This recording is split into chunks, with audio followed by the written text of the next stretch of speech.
नमस्कार, ज्योतिष और जीवन चक्र में आप सभी का हार्दिक स्वागत अभिनंदन है। माता रानी की कृपा से आप सभी लोग प्रसन्न होंगे, खुश होंगे, स्वस्थ होंगे, इसी कामना के साथ में आज आप लोगों के बीच में निवेदन करना चाह रहा हूँ। जिन लोग के चक्र जागृत होते हैं, चक्र जागृत होते हैं, आप जानते हैं आपके शरीर में चक्र हैं। मूलाधार से प्रारंभ होते हैं और ऊपर सिर की चोटी के बल तक सहस्त्राकार तक जाते हैं। और 6-7 जो चक्र हैं वो जागृत होने में उनको समय लगता है, और जब वो जागृत हो जाते हैं तो उन चक्रों को संभालना, उन चक्रों को संतुलित यानी कि संतुलन उन चक्रों का बनाए रखना, और उन चक्रों के माध्यम से जो शक्ति चलती है, जो ऊर्जा हमारे अंदर प्रवेश करती है, जो ऊर्जा हमारे अंदर संचारित होती है, उस ऊर्जा के माध्यम से हम दिव्य दृष्टि को खोल सकते हैं और फिर जन लोक कल्याण का काम कर सकते हैं, अपना मोक्ष कर सकते हैं। कुंडली का खुलना, इसका मतलब किसी शक्ति का हमारे भीतर प्रवेश होना, और प्रवेश होने के बाद में हमारा मोक्ष होना। सबसे पहले आपके साथ कोई सात्विक शक्ति या कोई ईश्वरीय शक्ति जुड़ी है, इसका मतलब आपके अगले जन्म के, इस जन्म के कोई पुण्य कर्म उदय हुए हैं और आपके मोक्ष का रास्ता खुल गया। आप समझते नहीं हैं और फिर उस शक्ति का सम्मान नहीं करते हैं और गलत रास्ते में चले जाते हैं, वो विषय लगे। लेकिन आपके लिए ये बहुत ही शुभ अवसर होता है। आइए हम जानते हैं कुंडलिनी जागृत जब होती है तो आपके साथ में क्या क्या होता है और आपको क्या सावधानियां रखनी चाहिए, क्या करना चाहिए, क्या नहीं। गुरुदेव से आज्ञा पाते हुए आज हम बात करते हैं कुंडलिनी। हमारे शरीर के भीतर मूलाधार, जो पीछे के पार्ट में बिल्कुल नीचे मूल भाग पर मूलाधार चक्र होता है,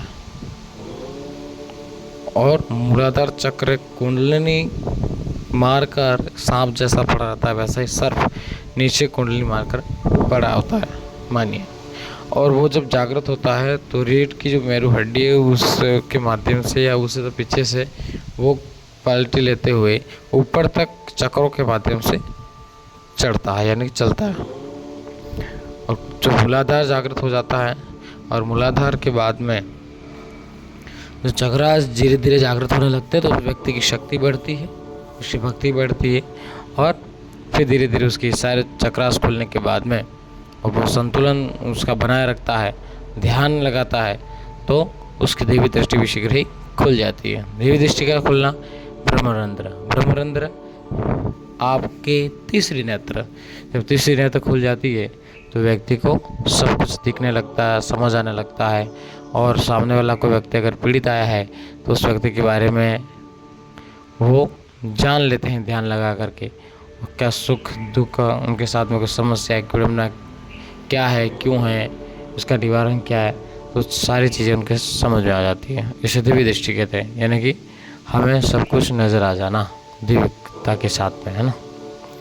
आइए हम, अगर आपका चक्र जागृत हो रहे हैं तो आपको कुछ भी करने की ज़रूरत नहीं है, आपको घबराने की ज़रूरत नहीं है, आपको बार बार किसी व्यक्ति के पास में जाकर के उसको पूछने की ज़रूरत नहीं है, किसी तांत्रिक के पास में, ऐसे व्यक्ति के पास में जाने की ज़रूरत नहीं है ना। और ये चीज़ गोपनीय रखने, किसी को बताने की नहीं है।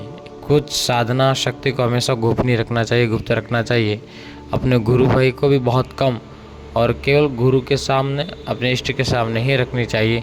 बाकी कभी किसी को उस विषय में चर्चा, उस विषय में बताना, या आपके साथ में क्या हो रहा है, जब तक यह कोई साधना करिए, इस बात को हमेशा गोपनीय रखें।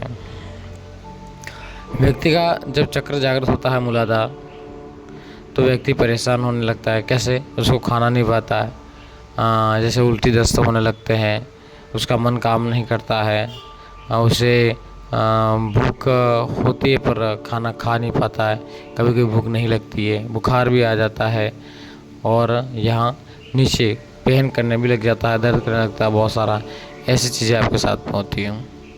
जैसे जैसे चक्रास कुंडलिनी बढ़ती है ऊपर की तरफ, मणिपुर से होकर के अगर आगे चलती है तो हमारे पेट के पीछे से चींटियाँ कोई चढ़ती हो, या कोई छोटा कीड़ा या कोई चीज़ हमारे पीठ के ऊपर नीचे से ऊपर की ओर जाती हुई हमें ऐसे महसूस होता हो, किसी उससे खुजली आती हो, तब आपके वो कुंडली होती है ऊपर की ओर बढ़ती है, तब भी आपका स्वास्थ्य खराब हो सकता है, पीठ के पीछे पेन हो सकता है और सर में दर्द हो सकता है। जब हार्ट चक्र, हृदय चक्र जब जागृत होता है तो हृदय में पेन हो सकता है, पूरा शरीर झगड़ा हुआ रहेगा, हमारा आलस्य भी आ सकता है ना, हमारे पैरों में दर्द हो सकता है, हम सिर भारी रहता है, नींद भी आने लगती है, कभी नींद आती ही नहीं है और बहुत सारी चीज़ें होती है, जैसे किसी ने शरीर जकड़ लिया हो, ऐसी बहुत सारी चीज़ें होती है। तो या तो हमें अपने गुरु बनाए हैं तो गुरुदेव के पास में जाना चाहिए, इष्ट देव के पास में जाना चाहिए और फिर उन्हें, हम स्वस्थ हैं बिल्कुल, कोई दिक्कत नहीं है, हमें किसी को ना कोई बीमारी है ना कुछ भी ऐसा है, इसके बावजूद भी ऐसा होता है। ये नहीं है कि आपको कोई आप कहीं गए हुए हैं या कोई थके हुए हैं ऐसा हो रहा है, तो ऐसा नहीं है। वो एक बीमार होना और ऐसा, वो जो लक्षण होते हैं पूरे अलग होते हैं और ये जो है सिम्टम्स हैं वो बिल्कुल अलग होते हैं, आप उसमें अंतर समझ सकते हैं।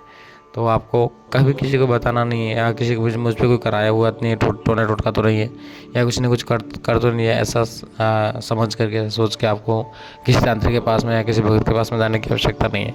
आप थोड़ा संयम बना के रखें, थोड़ा धीरे रखें और धीरे धीरे वह शक्ति आपके भीतर उस कुंडलिनी के माध्यम से प्रवेश करेगी। आपके भीतर जितने भी दुष्कर्म हैं, पाप हैं, जितने भी आपके जो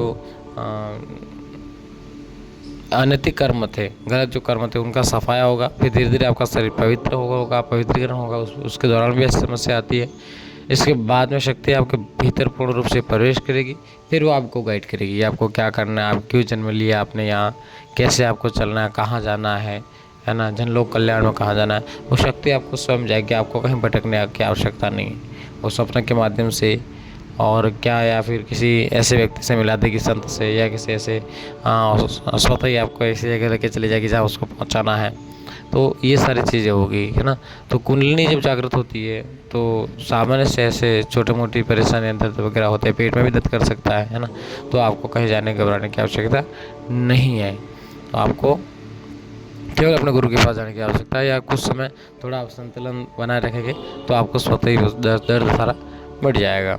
इसके दौरान आपको पूजा पाठ करनी है बहुत ज़्यादा, और पूजा पाठ में मन लगाना है, अपना ऑरा मजबूत करना है। जब जितनी आप पूजा करेंगे आपका ऑरा मजबूत होता जाएगा उस मंत्रों की ऊर्जा से। और क्या आपने एक दिन किया, अभी 5 दिन की नहीं पूजा, फिर करने लगेंगे, ऐसा नहीं, वो क्रम टूट जाएगा।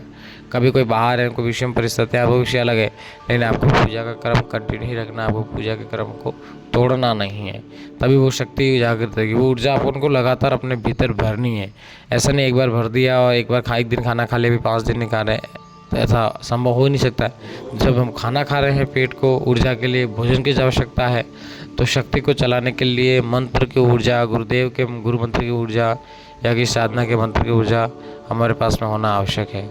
इसलिए ये इस चीज़ का विशेष ध्यान रखें और माता रानी आप सब पर कृपा करें, और इसी कामना के साथ में धन्यवाद।